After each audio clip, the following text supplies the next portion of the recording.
Okay, we shall discuss about the distribution. Okay, in last class we have discussed about power qualities, and also we have discussed about standardization. Okay, and distribution limits also we have discussed.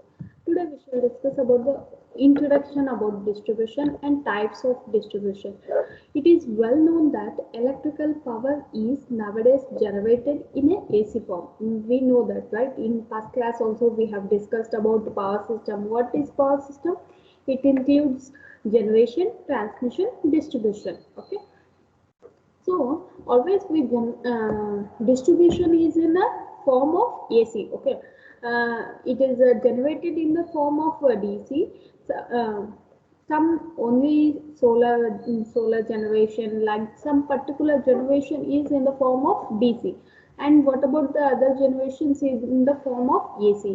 It is transmitted and distributed with the help of transformers, transmission lines, feeders, distributors, and service mains. Okay, the transformers are used. Why we use here transformers? Used to step down and also step up. Okay, for step up and step down the voltage levels as per the requirement. Okay, as per the requirement at various stages, in transmission stage, in distribution stage, in transmission only primary transmission, secondary transmission, voltage level varies. So for to increase or decrease the level of voltage, here transformers are used. The line, that is the line which transmit an electrical power from the generating station to the different substations are feeders. There are no tappings on feeders. There are no tappings on feeders. Is distributed from the substation with the help of distributor. The electrical power is distributed from the substation with the help of distributors. If you see this diagram, you will understand this is the figure. This is the service means. Okay, these are the service means. These are the service means. Okay. And what about the distributor? This is a distributor. Okay, this is a distributor. A, B, B, C, C, D, D, E. These are the distributor. And what about the substation? This is from substation to this is from substation to distributor, which is a line connected. That line is nothing but a feeder. Okay, the distributor can have number of tappings. The distributor, from here we can connect number of tappings. Okay, the small cables which are used to supply consumer from the distributor are called service means. From distributor line and the consumer, this is final stage, right? This line is called the service means. Feeders are lines of large current carrying capacity. These are feeding to the substation. These are feeding to the substation. The size of the feeder is determined by the required current carrying capacity of the feeder, and the voltage drop along the feeder is compensated by compounding the generators. The distributor allow the tappings. The distributor will allow the tappings. The distributors are A, B, B, C, C, D, C. That is D, C, D, E, and E, A. These are the distributors of that diagram. The voltage drop along the distributor is the main criterion to design the distributors. The requirement of a good distribution system. What are the requirements for a good distribution system? The necessary requirements are: first is a continuity in the power supply. Continuity in the power supply must be ensured. That system should be reliable. What the consumers, right? We the consumers always expect the 24 hours power supply. Okay, if any power cut, we will start the scolding for electricians, electrical peoples, right? Who are working in electrical branch like that. Okay, in substation like that. And so if you want continuity of supply, then no requirement for good distribution system first be there. Okay, focus should give the continuity of supply. That should be the system should be reliable here. The specified consumer voltage must not vary more than the prescribed limits. What they are saying is the specified consumer voltage. For example, if it is 230, okay, if it is 230 plus or minus, it may vary. But if it is increased more than that, or if it is decreased by, like that, the specified consumer voltage must not vary more than prescribed limits. As per Indian electricity rules, the variation must be behind plus or minus 5% of the specified voltage. The efficiency of the lines must be high as possible. The efficiency of the line must be high as possible. The efficiency means losses should be less. Then only efficiency will be good. Okay. The system should be safe from consumer.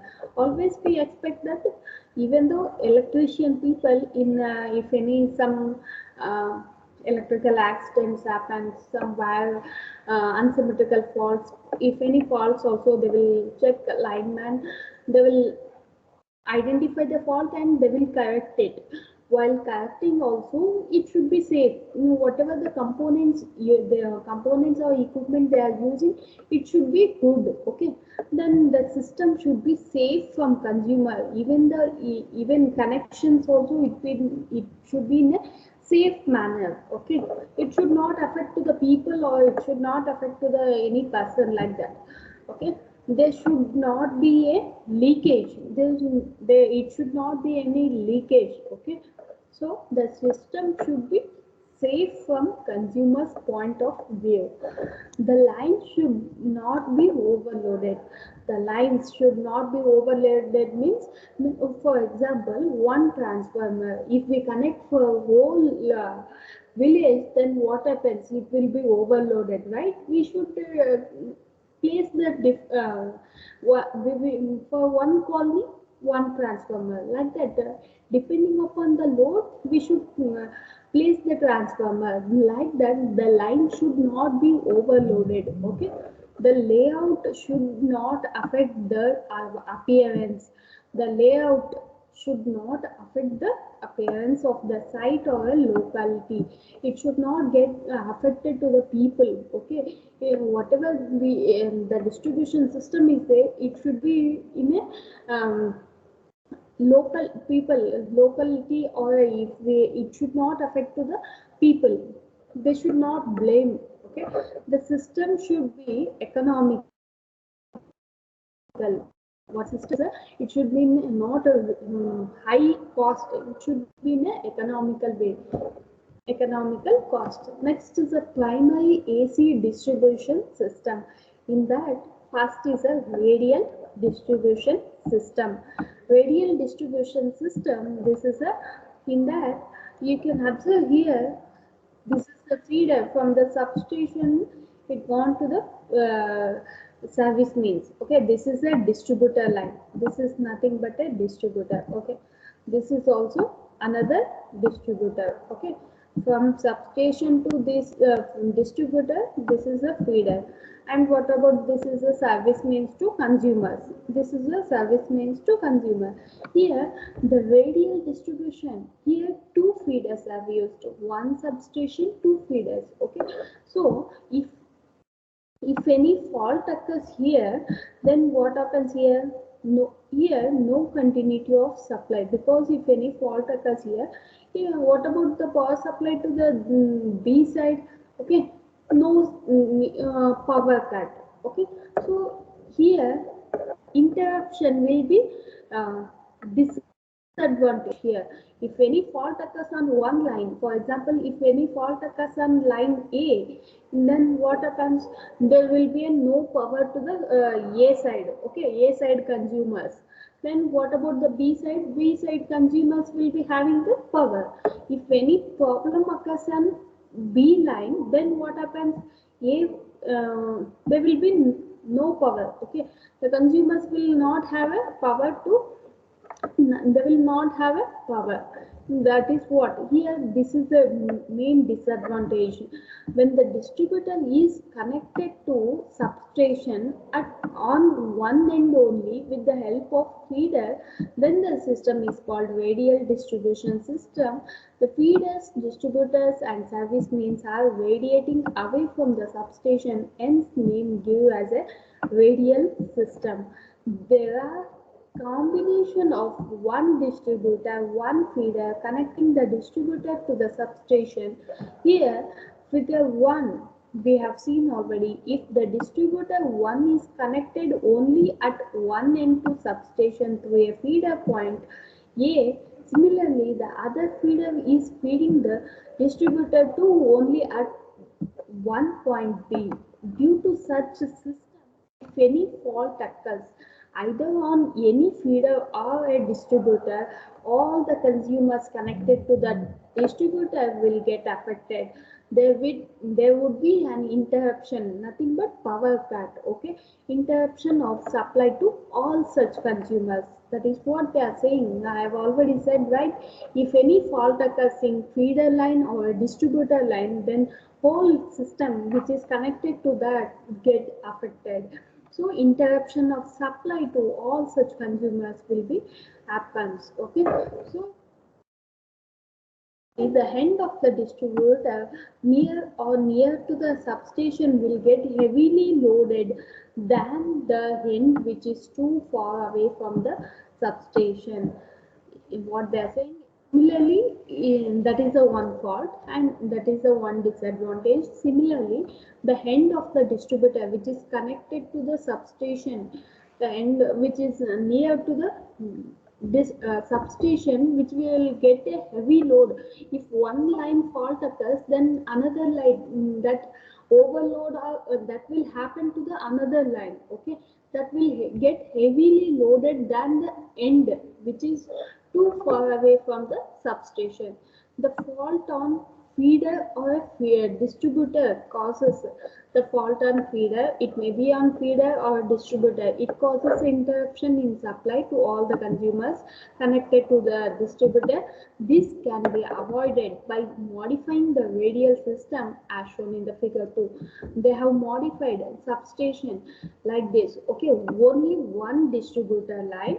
There are so many feeders. Okay, you can see feeder A, B, C. Okay, there are three feeders are there. So if any fault occurs on this line, feeder A, then from feeder these two lines, it will go power to the consumers, all the consumers. Okay, all the consumers, they will get power cut. They will get power supply. This is advantages in this modified radial system. If distributor only get damaged or any fault occurs, then no power supply. Okay. Advantages of radial system. Simplest as is fed at only one end. Okay. The initial cost is low and useful when the generation is at low voltage. Preferred when the station is located at the center of the load. Advantages. The end of the distributor near to the substation gets heavily loaded. The end of the distributor near to the substation gets heavily loaded.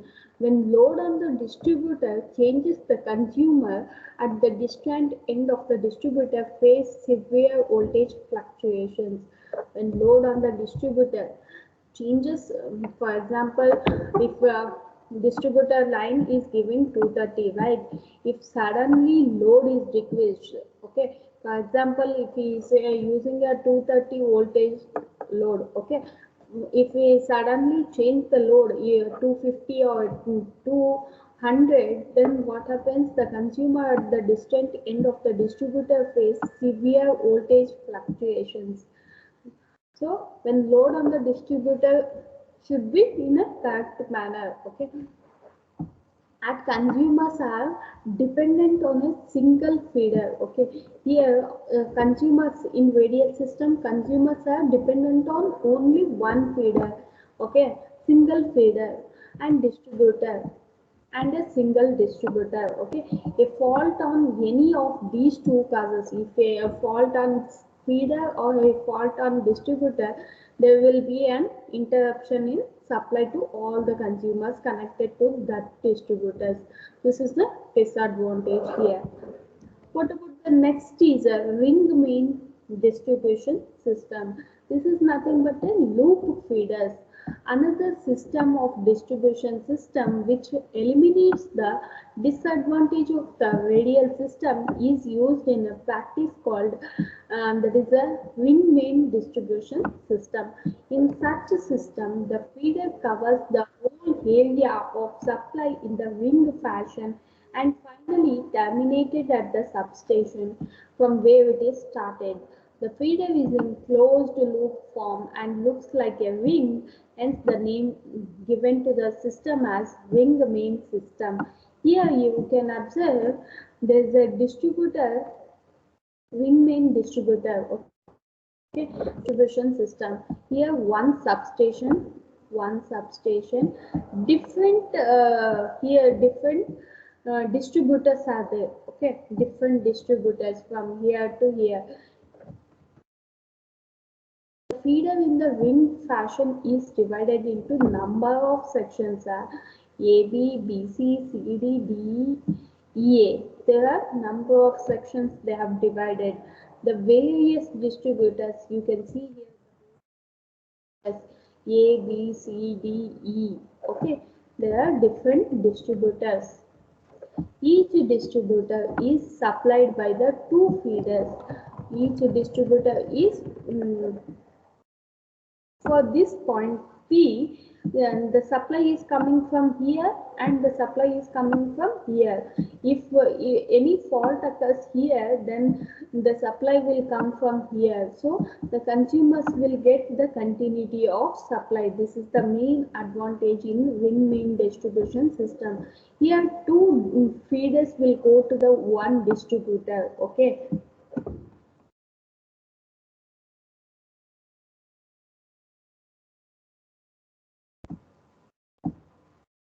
That is what they are saying.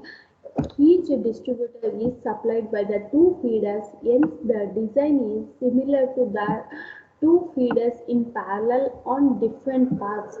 Hence, if there is any fault on any part of the feeder, still the consumers will keep on getting the continuous supply. Example, if the fault occurs point P in the section AB, that is what point P is there, right? In the diagram, point P. This is the fault. Okay. If any fault occurs between A and B, then what happens here? Here the continuity of supply we will get from C. Okay. Here supply will get from C. Point P in the AB of the feeder, still the consumers connected to the distributors at A and B. Okay.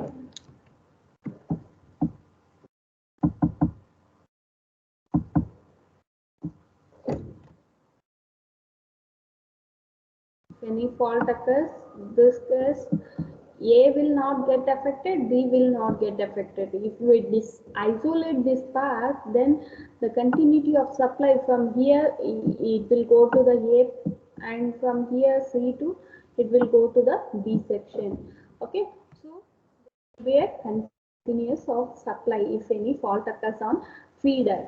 That is what they are saying here.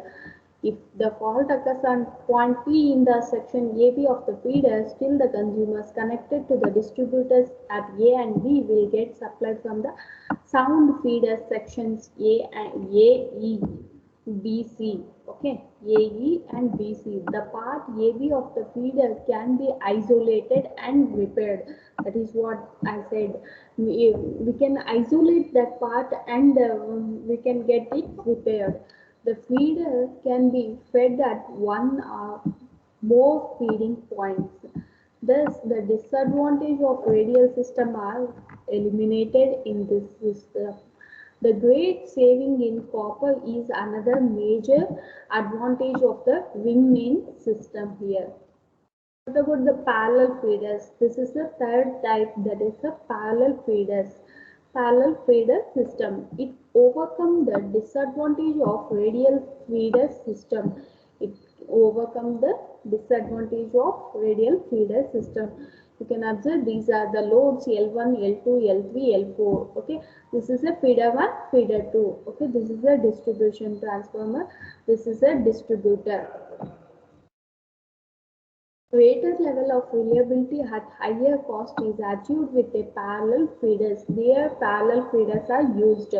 In the event of line fault, only one of the feeder sets of cables will be affected, thus allowing the remaining parallel feeders to continue to supply the load. What they are saying is parallel feeders. If any fault occurs on the feeder 1, then there will be a continuity supply to the loads. Okay, if any fault occurs on feeder 2, from feeder to feeder 1, there will be supply to the loads. Okay, like that. If any one line fault, another line will supply to the consumers. That is what they are saying. If any fault occurs on one, parallels are common in urban areas or for feeders to large single customers where load shedding in an emergency may be possible. Interconnected network system. What do you mean by interconnected? Here two substations are there. S1, S2 is nothing but substation 1, substation 2. Okay. Distributors, these are the distributors. Okay, box, these are the distributors. These PQRS are the distributors. ABCD are the feeders, PQRS are the distributors. And here, when the feeder wing is energized, by two or more generating stations or substations, it is called an interconnected system. For example, if any fault occurs at a substation S1, still the consumer gets the continuity of supply which is supplied by another substation S2. If any fault occurs on S1, so that there will be a no interruption or there will be a continuity of supply to a consumers from S2. So the service reliability. So, and any area fed from one generating station during peak hours can be fed from another generating station. For example, if any from morning times, sometimes they may increased load. Okay, for example, estimated load, it may be a generation G1 generation may be a 1 megawatt and G2 generation it may be a 1 megawatt. For example, if we are supplying the from generation 1, then 1 megawatt load is there. 1 megawatt we are supplying from generation 1 to load. Okay. For example, if you want more than 1 megawatt, then we can take from here also. Okay. Generation 2. Okay, if the load is increased 1.5 like that, okay, we can take from generation 2. That is what they are saying. Any area fed from one generating station during peak hours can be fed. During peak hours means whether peak hours means morning time, night time, because at that situations only more power consumption will happen. Okay, so during peak hours, if load is increased like that, then another which is fed from the other generating station that can be used. This increases the efficiency of the system. Secondary AC distributed system. Here, three-phase, four-wire system, single-phase, two-wire system. Three-phase, four-wire system usually we use like three-phase, four-wire system. Three-phase is RYB and four-wire. Why we call four-wire means R, Y, B and neutral. Three-phase four-wire system. How it is connected means one phase and one neutral. One phase, one neutral. Like that is it is connected. For small factory load, it is connected three-phase load. Okay. Fourth here, uh, the fourth wire in this system is neutral, and hence the transformer secondary in such system is always star connected. This system is generally preferred for the secondary distribution system. The system three-phase four-wire is system is preferred for distribution in that secondary distribution. The single-phase loads are connected between three lines and a neutral, while the three-phase loads can be given three-phase supply directly along with the provision of neutral for the internal distribution. Next, the voltage between any of the lines and the neutral is 230. That is, for example, the between the voltage and the between R and Y, between R and N, there will be a voltage 230. Between R and Y, okay, between two phases, okay, while the voltage between any two lines is 400, but the between the line and the neutral is 230. Phase two-wire system with one conductor earthed. You can observe here one conductor is earthed. The maximum voltage between the conductor is Vm, as one terminal is earthed, and the RMS value of the voltage is Vm divided by square root of 2. Single phase two-wire system with midpoint earthed. You can observe this is a midpoint and it is connected to a earth. Okay, this symbol is nothing but a earth. Okay, so the single phase two-wire system with the midpoint earthed. The voltage of the two wires with respect to earth is Vm. The voltage between the two wires is 2Vm, and its RMS value is 2Vm divided by square root of 2. You will get square root of 2 into Vm. Next is the effect of disconnection of neutral in three-phase four-wire system. This I will explain in the next class. Okay.